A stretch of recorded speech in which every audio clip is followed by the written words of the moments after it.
بخطواتها الثابتة تتجه فاطمة الزهراء من بيتها نحو المزرعة التي أنشأتها بعد استفادتها من قرض مصغر لتلج عالم الفلاحة من بابه الواسع، ولتكون تربية الأبقار خطوة بداية نجاحها.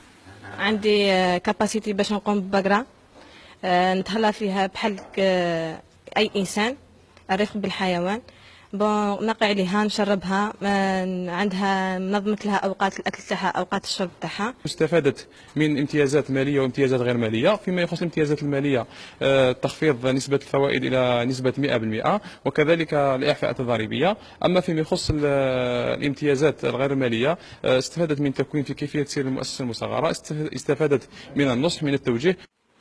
فاطمة الزهراء صاحبة 22 سنة والقاطنة بقرية الخناسي ببلدة بوقدير ولاية الشلف خالفت كل التوقعات، فصغر سنها لم يمنحها لأن تكون فلاحة بمقاييس أصحاب التجربة الطويلة في الميدان وبشهادة ممن حولها.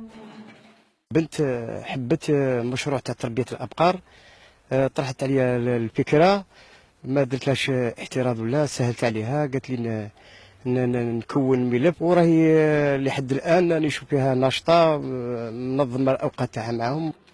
فاطمة الزهراء خريجة معهد التكوين أبانت عن قدرات في الاستثمار الفلاحي قد يعجز عنها الكثيرون، ليكون التوسع في مشروعها حلم ماضي في تحقيقه.